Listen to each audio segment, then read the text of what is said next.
But we do see Cassiopeia and Set bans coming out right here as the first round to start us off with bans. So these are reasonable bans, and yesterday, if I remember right, FB Jake was able to do some pretty degenerate things with Set, so it's good to go ahead and get him off the board. Degenerate? I mean, it's bad. I take it you don't like Set very much? Oh, I love Set, but he's degenerate. I mean, we have to accept. He needed a lot of nerfs to get in place. Garen. I don't know that I've seen Garen on the Rift this split. I don't think we've seen Garen either, but we'll find out momentarily. But we do see the Echo Nautilus Pantheon coming out as the rest of the bans for the first round, and now to see who will be picked up first. And we do have a lot of pretty widespread bans here. Echo in the jungle, Pantheon kind of flexing, usually mid, occasionally jungle, so these were a lot of flex bans. And usually the flex bans tend to be the strongest ones, so there are no complaints for me here.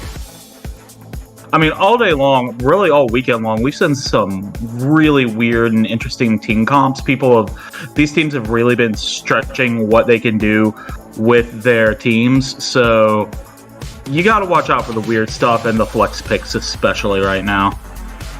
And it's more of an testament to how people can change things up and make them work in not even in organized play. I won't say competitive play so much, but because competitive insinuates like professional and we're an amateur league.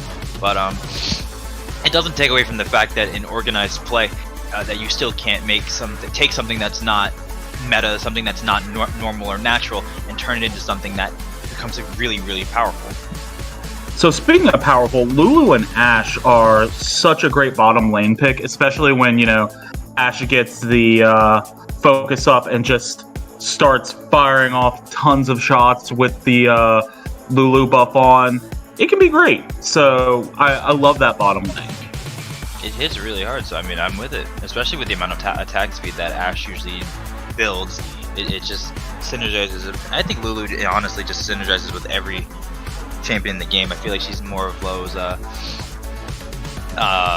universal champions that it works in every team comp. So Senna once again picking up Shaco, and as we can see, this is a champion that has not done well in this type of play. It's a solo pick that doesn't normally synergize super well with organized teams. And going against a Rengar who has a slightly higher win rate, but I've never been a fan of Shaco in team play. He's a solo star. He's a Q pick. Hey, it's like I said, we'll see how that ends up working out. Because honestly, especially when it comes to like Rengar, we see Rengar every so often in like the LCS, but it's again another one of those champions you just don't see. And we have seen a couple of people really go off of Rengar in the ALS, so he's definitely one of those that you have to worry about. He can certainly delete someone from the map, especially a Caitlyn. And we'll see, because especially if he's got like his ultimate and he's got some empowered stacks, like he can just shrug off a trap like it's nothing. So this is a interesting ban coming from Kisses for Cats. Yesterday, Apes Together Strong did play Morgana mid, but it was not Lego Ninjago playing. Or no, that was a different game. We saw Morgana mid yesterday, but it wasn't Lego Ninjago. And bringing in a Malphite for Kisses for Cats only increases the synergy that you can run on their team comp, especially with the Lulu. Because if Malphite goes in, knocks up 3 people, and then you get another knock up on the Lulu, it makes it very difficult for them to counterplay that at all. And then anybody that doesn't explode immediately is picked off by Rengar. And with Ashe able to lock somebody down to make all that targeting much easier, it's a very strong engage. Very strong engage. Pretty sure really? Want to hit the go button in this match. Aurelia as a top laner is a fairly decent pick, but again, we're seeing a lot of what I really fear are just like solo lane or like solo queue picks. I'm not seeing a real strategy developing yet. Yeah, and it's like a little interesting because it's like, oh, there it is. That rounds out the team comp pretty well, if you ask me. Decently well. Still missing kind of a frontline-ish carry, but otherwise, I like the team comp from Apes Together. It's a bunch of independently very strong champions, and they're probably looking to dominate their lanes. We don't know what the mid lane opponent's going to be, but I take that back. Who knows where that's going? Is that going to be the mid? I mean, Lucian mid, maybe? So we have seen Lucian successfully top today, which that's kind of the old joke role for him. I'm not sure. This looks like a mid or a mid Lucian though. Like throwing him against Victor, I don't know how good of a pick that is, but we'll see.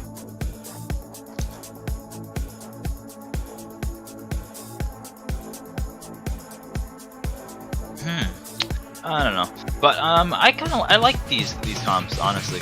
They're very volatile picks that are going on here. So it's like, especially if you're seeing like Aurelia into Malphite. Aurelia can beat the Malphite, very difficult for her to do so, but she can do it if that is the Malphite top lane. But it's like all of these lanes are very, very volatile. Like any slight shift in either side like really sets the tone of the lane. Yeah, absolutely. This is I think it's gonna really matter. We do know what summoner spells are coming out. We do know that it looks like Apes Together Strong are bringing double teleport to,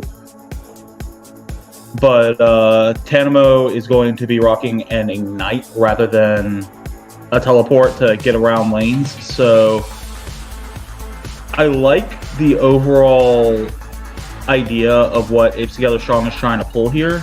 I think that the draft was just better executed by Kisses for Cats in general.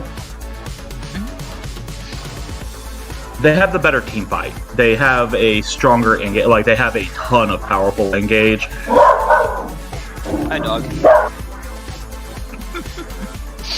But they do have plenty of engage. I'm ready to see what's going on here. If you want to see Ape Together win this game, I would like to see some Ape win in the chat, and if you want to see Kisses for Cats, we want to see some KFC win in the chat.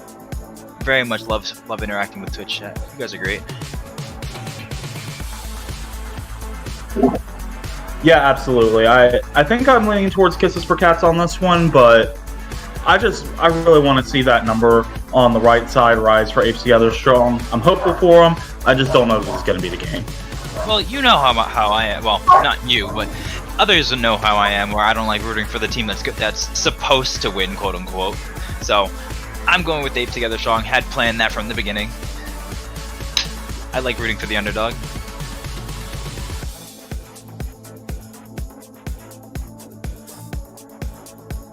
But otherwise, it's just like one of those things where it's gonna come down to, I think, I don't know how these teams like really are gonna scale into the mid to late game, because it's like Shaco doesn't do too well into like the mid to late game, but then you've got Victor, neither does Caitlyn, but then you see Victor who runs it in into the mid to late game, and you see the Malphite who becomes a dangerous person later into the game. So same with Rengar.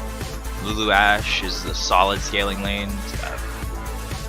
It's a lot. Nami scales really well too. Yeah, I don't think that anyone's particularly going to be advantaged by late game scaling or early game aggression. So in a lot of those areas, I think these teams are pretty evenly matched. Yeah, that's why I think that it's perfectly fine to really get there.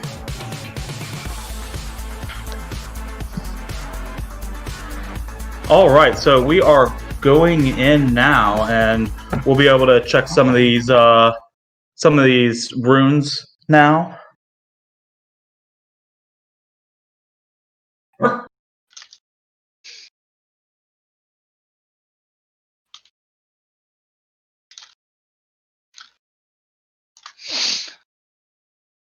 I'm ready. for this. Oh yeah, the question that I meant to ask you. So Twitch chat didn't out me yet, so it gives me the opportunity to ask you if you were not even a champion, but if you lived in Runeterra, from where would you be from? Like, where would your origin be? I mean, probably just like somewhere out in Demacia, just normal farmer. I gotta be real, I'm not special. I'll be the farmer in Demacia. I'm down for it.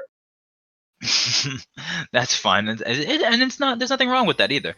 Like me, on the other hand, I always forget at the beginning, but this time I didn't forget it because usually I'm like either Demacia or Ionia, but then I remember that Mount Targon, because aspect of Targon being something short of a god. That's kind of like my thing. But yeah, that would be where I would come from if I were to pick. And again, if you guys want to remind me where you guys are all coming from in the chat, please feel free to do so. I want to know where you guys are from. Now, the most fun place sounds like Piltover. The most fun place? I don't know about fun, but like, it's definitely one of how do I want to say? So it looks like a lot going on. Kiss for Cats did that deep invade, dropped a ward on red buff and backed out, but they were definitely spotted out. Early game shenanigans looking like they wanted to try it, but they are getting spotted out. So you normally expect Shaco to start with Raptor Camp, but instead he's it looks like Senna will be going for blue buff and to Grog. Maybe we'll see how that ends up working out for him. Because as of right now, he's just choosing to concede the red side right now.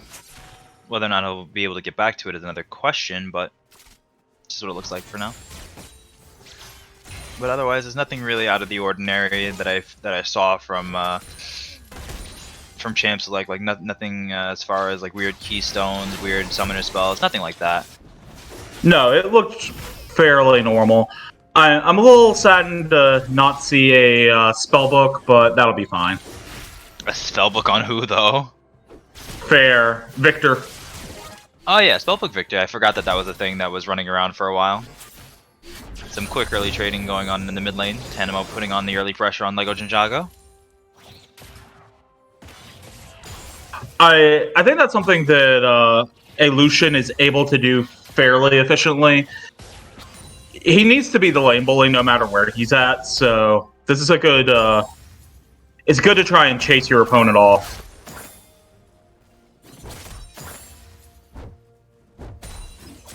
You're definitely seeing a lot of just early farming from Senna. I'm thinking Double XL is looking to try and begin an invade, though. And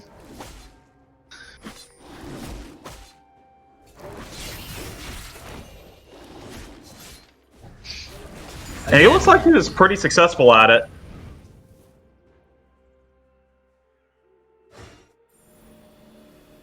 Well, getting there right as the red buff is being taken by Senna will do that.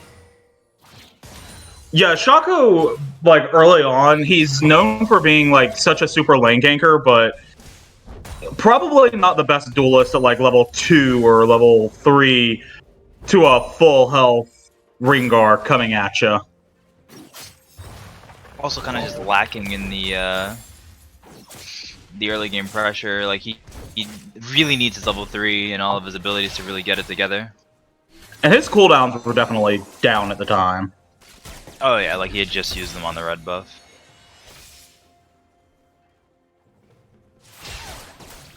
So definitely respect for Senna for recognizing that's not a fight that he can win and getting out.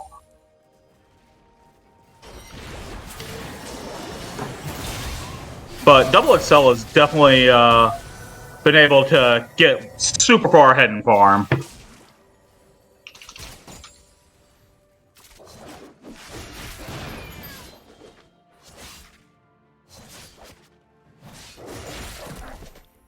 I mean, outside of that, it looks like the lanes are pretty much even.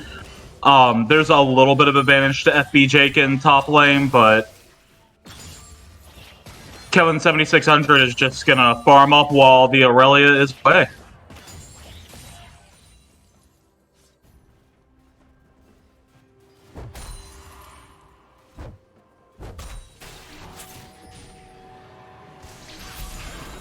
It's a super slow game, though. Very slow game for the time being. Nothing too crazy happening. Just some CS differences across the board. Nothing, and even those are like pretty negligible. Outside of this jungle difference, yeah, it's pretty close.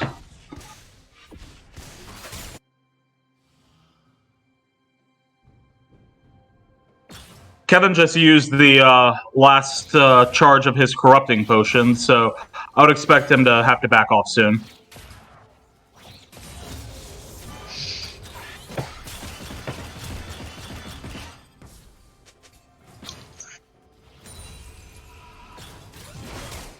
And Tanimo managed to get the flash off of Lego Jinjago and a lot of his health bar with that ultimate.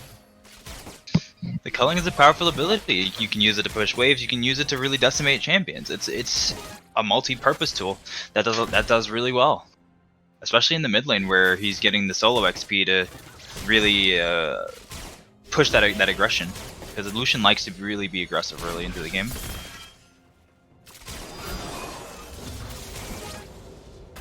So, I'm watching Senna very closely. Watching how the Shaco develops is interesting to me.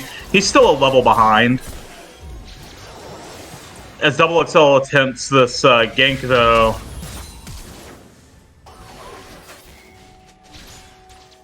Oh. Yeah, really, FBJ coming down to stop that gank. A lot of flashes being thrown out as well. Looks like there's some issues going on for Lost Fox, so there's a short pause.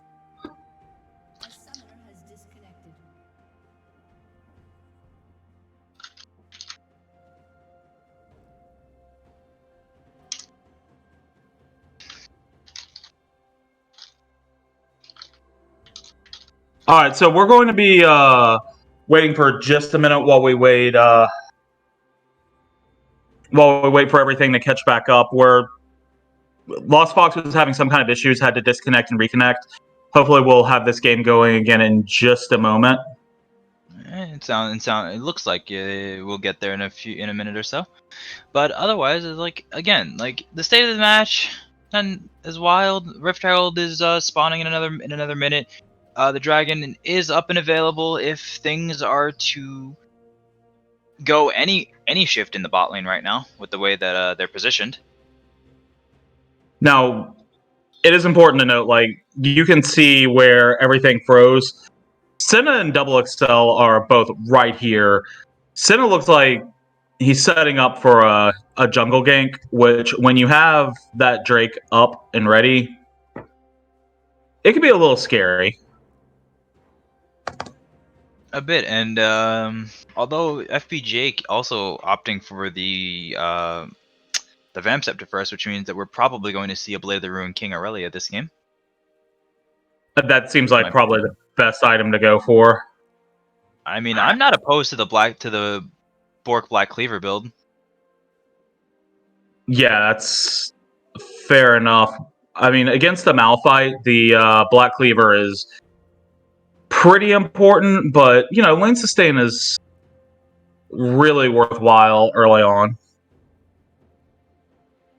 Yeah, I mean, usually you see the core item as the Triforce, but in a matchup like Malphite, it's very possible, like even for me, when I play the matchup, I tend to go for that as the third item instead.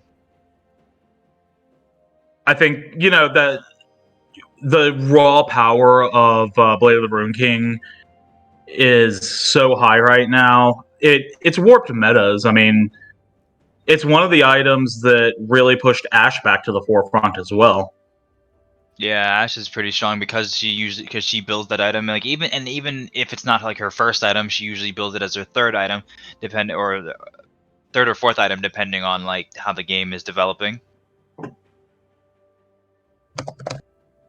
But generally, like sitting on the Blade of the Ruined King first is usually the way we see most Ashe players go. But because neither of the AD carries is backed, we can't even take a shot at the prediction of how that's gonna go. Oh, I'll predict that Blade of the Ruined King will be a first item. I'm fine with that. It'll probably be an eye edge looking at this game, but Bork's great. Love it. 10 out of 10 would recommend. It does look like Tamino is building Lifesteal early, which does suggest that you're going to have a Bork on Lucian. Oh yeah.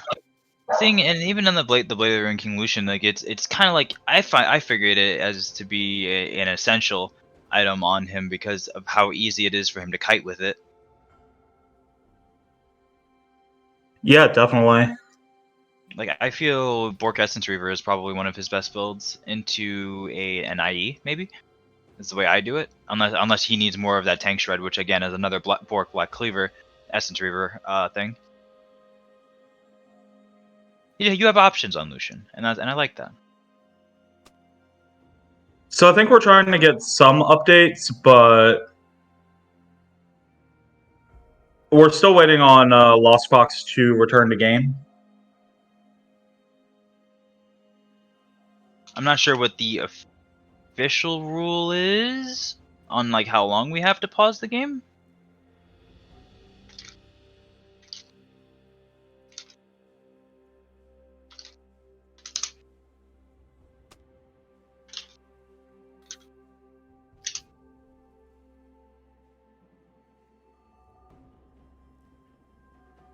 So there is coming through on my comms that there isn't a rule on the time being paused, but after 3 minutes they can go in and push the game. Anyway? It does look like we're it looks like we might be coming back in just a moment. Everyone's doing a ready check.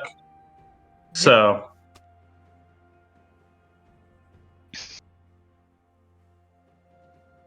and we're back. And there we go. All right, so with that, it looks like there's a lot of backing and just getting the action.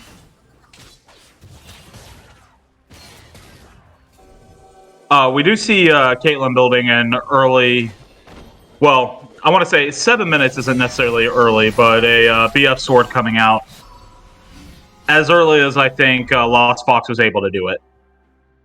It's about an average time for the BF sword. Especially without any kills on the board, it is like pure CS. But this does mean that Sharon Feng is able to pick up the Cutlass, so we are almost certainly looking at a Bork coming in for the Ashe. Oh yeah. Because the only other item that Cutlass builds into is Gunblade, and I'm pretty sure she's not building that. Looks like there's a fight in the river over that crab that finally leads to a first blood on Lego Ninjago. Kevin letting off an ult to secure the kill, but looks like only one assist on it, so Double XL wasn't able to get in there in time to pick up on it.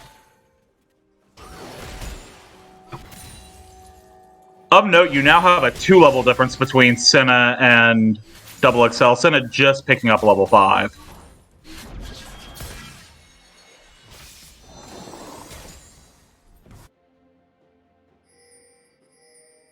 So that's going to be like, you hear jungle difference in games all the time. I think this is definitely going to be one of those games where jungle difference matters. We'll see, because it's very possible that Senna might be able to farm it up and get himself back in the game with some really good stealth ganks. He made an attempt on top lane that didn't really materialize into much. This is while Double XL is just in his jungle taking his buffs. Oh yeah.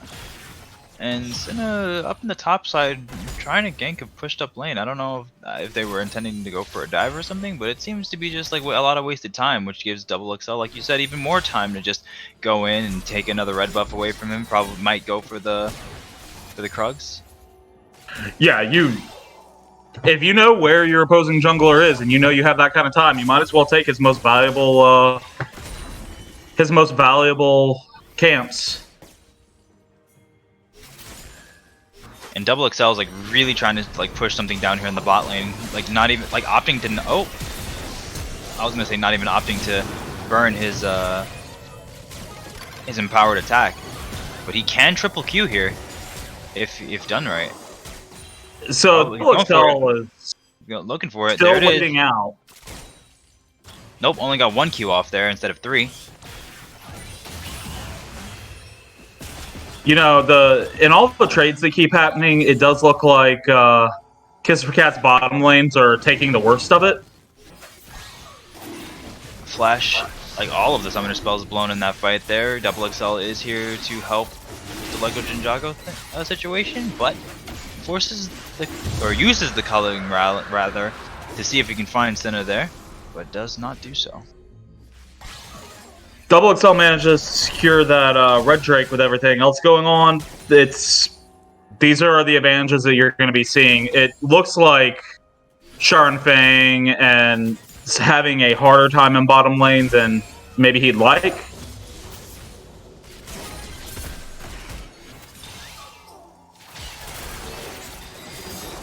Oh, Double XL able to leap on to Corey Trevor here and just really get 2 kills down there. That's probably what they needed. Lost Fox was able to kill Sharon Fang as a trade back, but a 2-for-1 nonetheless.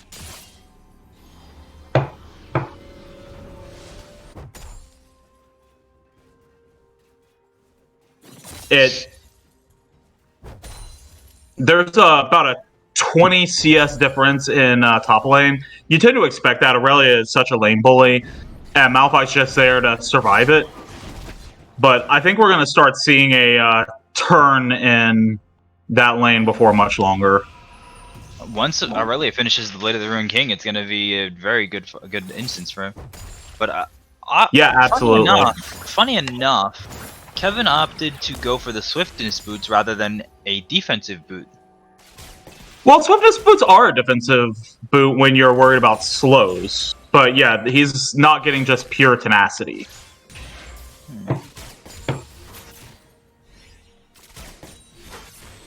I mean, he can ult through most other CCs, so... Makes him unstoppable, doesn't mean he's not affected by anything else. Sure. I think just... Maybe he's just worried about slows. So... And being able to reposition to get a big ult off.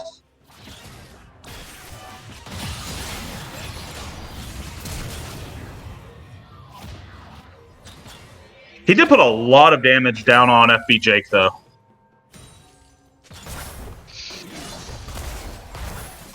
That is quite a lot of damage, Bodby. But in the mid lane, Lego Jago is going to be taken out yet again by Tanimo. And Kevin manages to get a solo kill on FB Jake nearly under tower.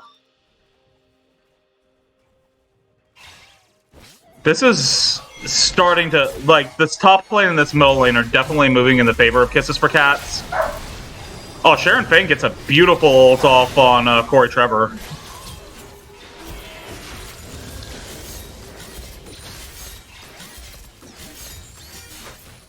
And with the thrill of the hunt being used, it was very easy for Double XL to really come in after that and pick him off. But that's 2 more kills going towards Kisses for Cats.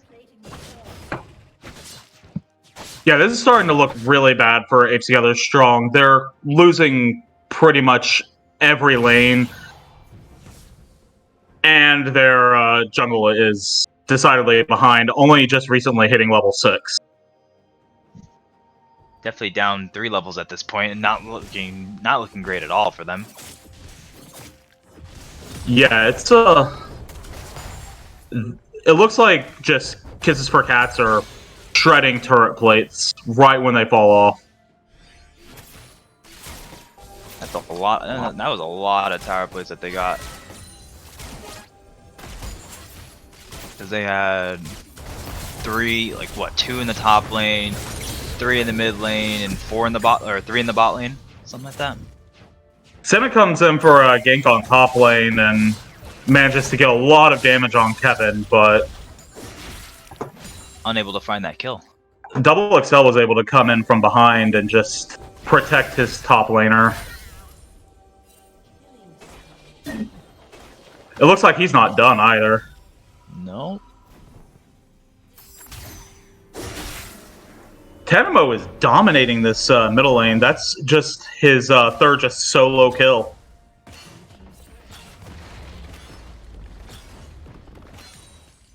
And first tower gold going over to Kisses for Cats. It fell relatively easily now that Tenemo has finished the Blade of the Ruined King and has been pressuring that tower all game long, pretty much for free. Yeah, absolutely. Interestingly, Lost Fox goes for an early Storm Razor on Caitlyn. I'm not a huge fan of the Storm Razor. I honestly don't think it's a great item right now. No, I'm a little surprised that it wasn't just an eye edge.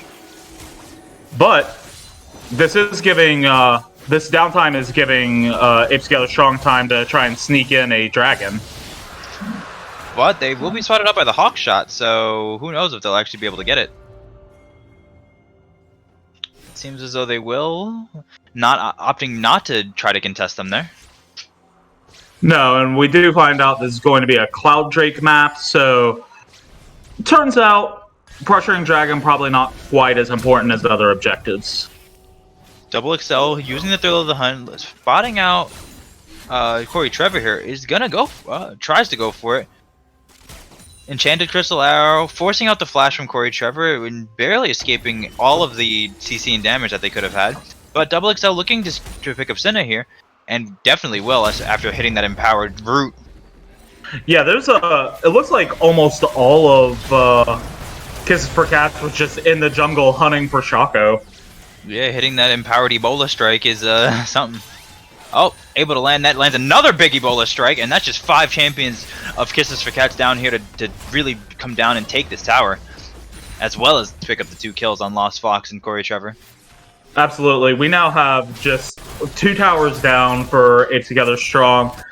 FB Jake is doing some damage on the top lane, but I think that's just going to cost them an inner bottom tower. I mean, it's not like FPJ can really do anything at this point.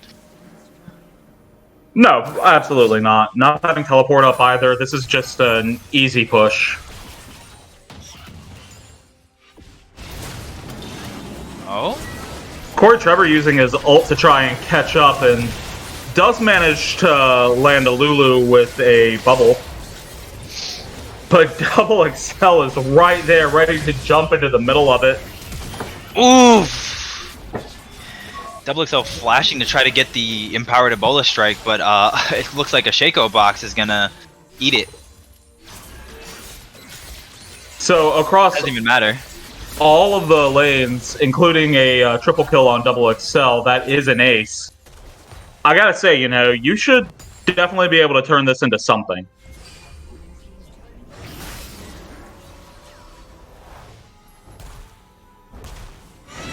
That's It looks lot. like they're going to be able to turn this ace into maybe 2 towers.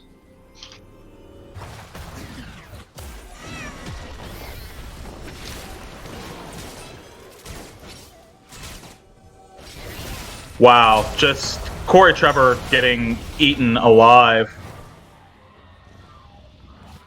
Double XL is really on the run here.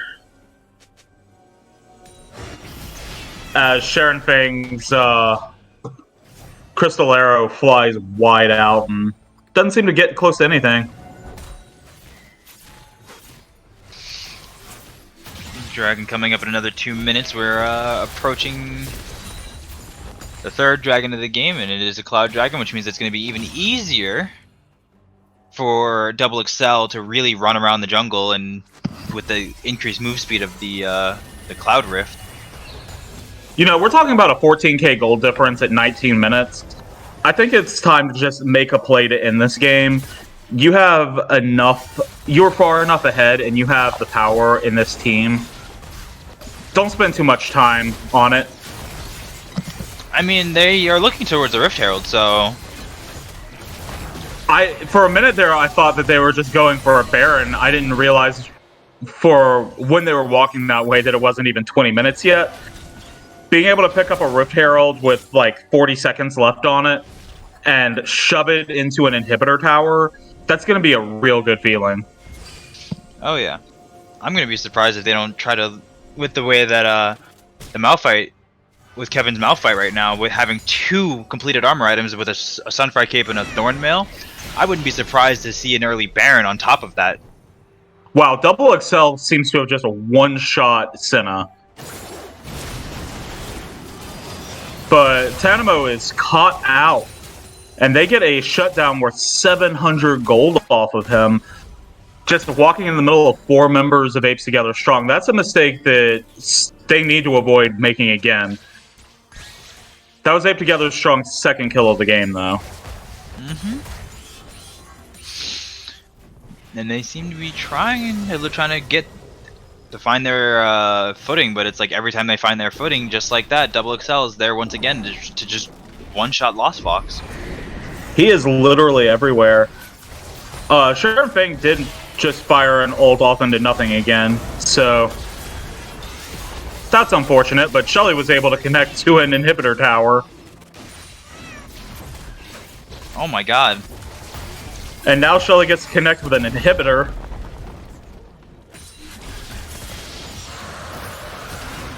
Wow, are we about to see Shelly make contact with a base tower? Wow.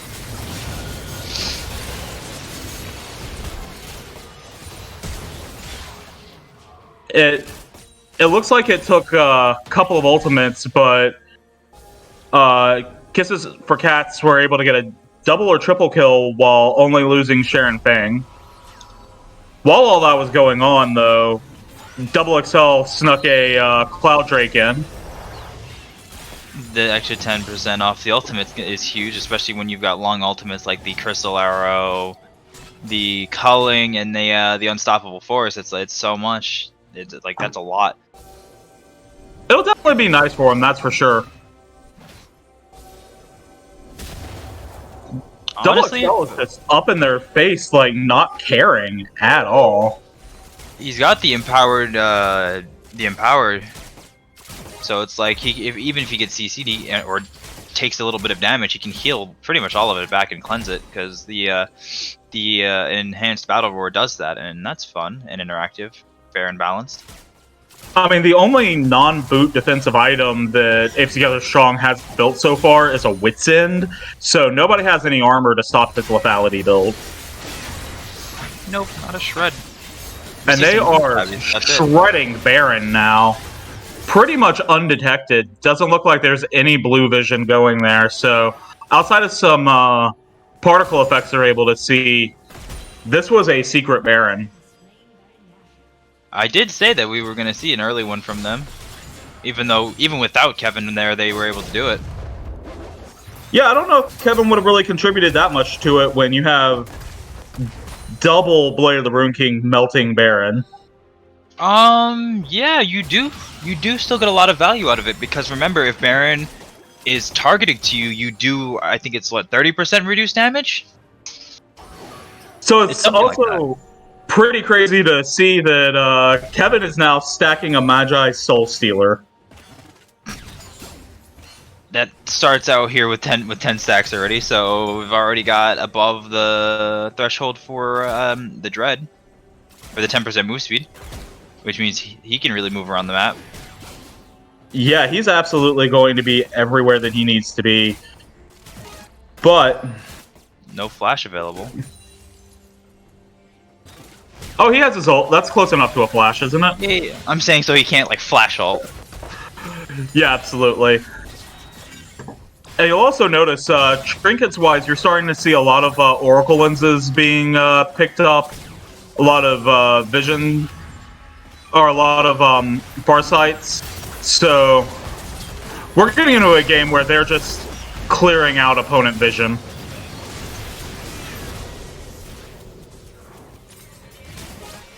Oh, And they're trying to all pick of up. Kevin's stacks gone like that. The stacks are gone, but do they win the game for spending that much for it? Probably. It looks like the rest of the inhibitors are now gone, and Nexus towers are falling quick. You have so much pressure on structures from double AD carries. This is just now stat padding. And just like that, at 25 minutes.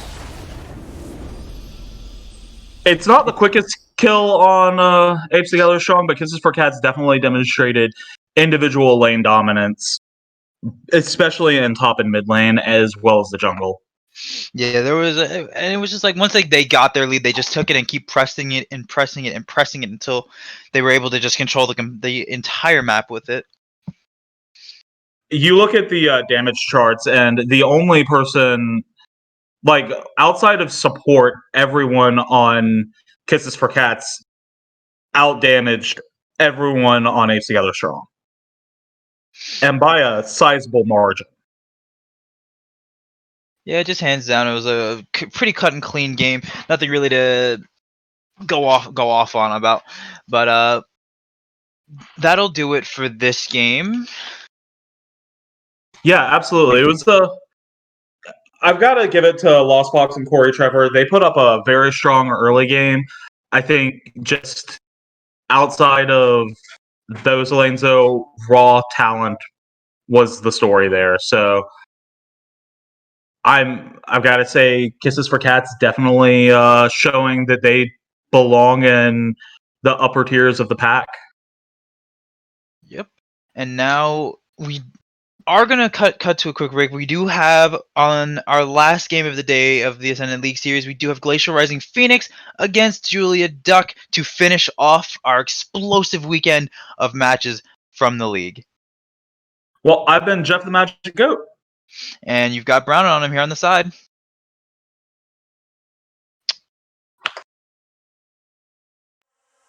Sometimes I have to keep on breathing in. My lungs are filled with too much pain. All the shadows of the past that I'm so leaving, they held me in my sleepless nights.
lucky. Feel so lucky, feel so lucky. Feel so lucky, feel so lucky. Feel so lucky, feel so lucky. Feel so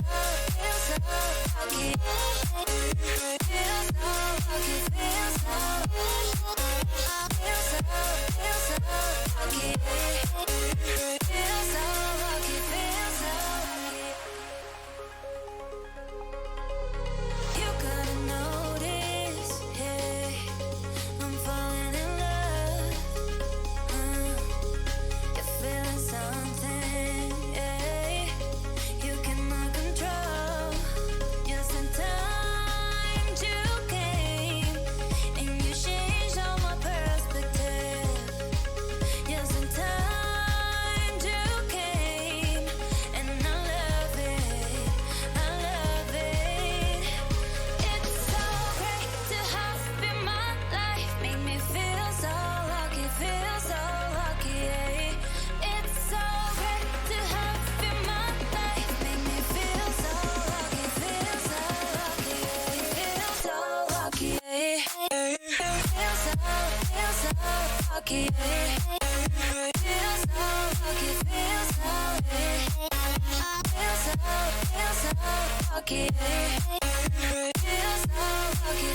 so lucky. Feel so lucky, feel so lucky. Feel so lucky, feel so lucky.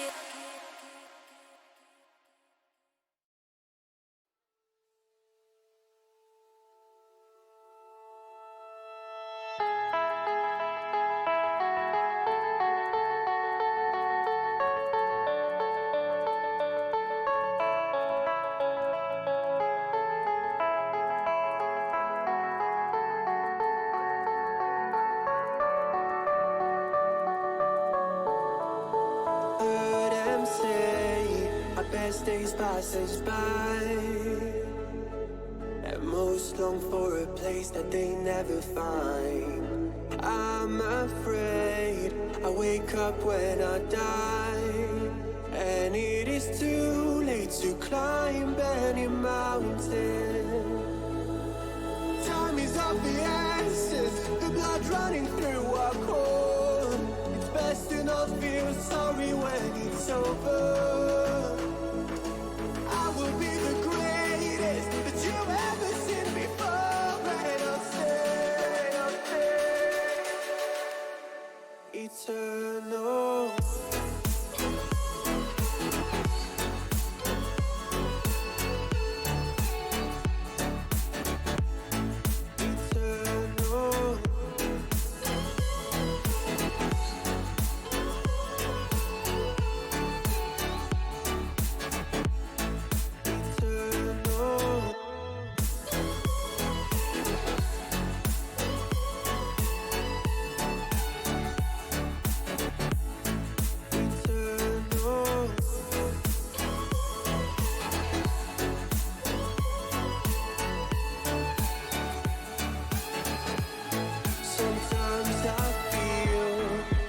My luck's run out. When things don't go to plan, I kinda lose my mind. I hope it's real, this life comes around. Just keep your faith and search for the fountain.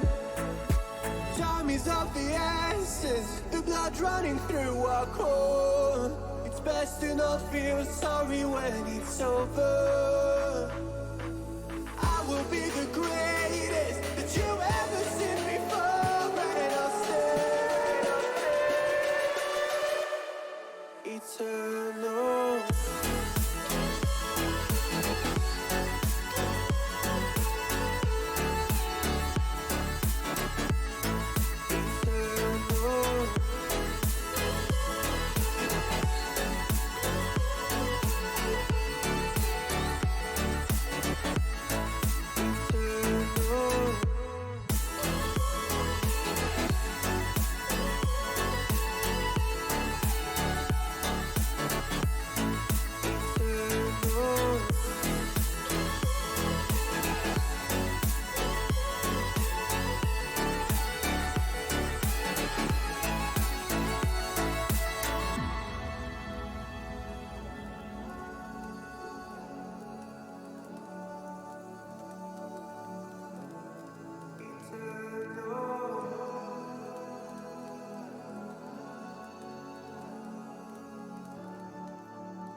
I get lost inside my thoughts, and when I start to think, oh, the Tahoe close, starts to end up on the brink.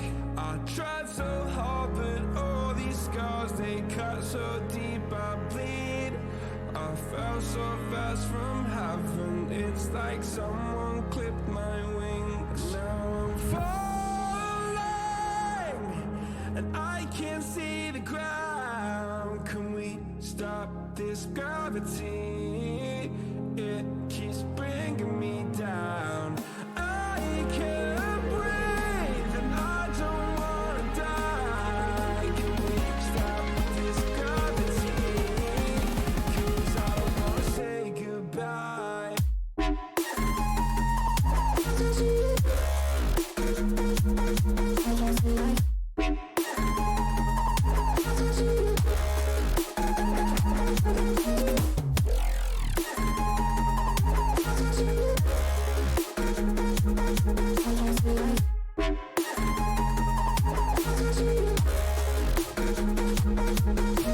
I forgive the pain you gave to me so long ago. Sleepless nights I laid awake just begging to let go. I almost got to suicidal thoughts, but you stepped in.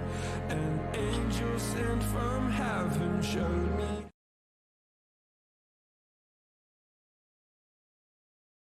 Cool. Unfortunately, the explosive game that we had lined up between Glacial Rising Phoenix and Julia Duck is ending in an FF. They will be forfeiting the game. They could not by Julia Duck because they were unable to produce the members of Julia Duck to the game. So, unfortunately, that will be the end of today's games. But next week we will be back, same time, same place, right here, starting at 1 o'clock Eastern, with more wonderful games to bring the rest of you in. I hope and wish that all of you stay safe. Please wear masks, do the sanitary things, and we will see you all next week.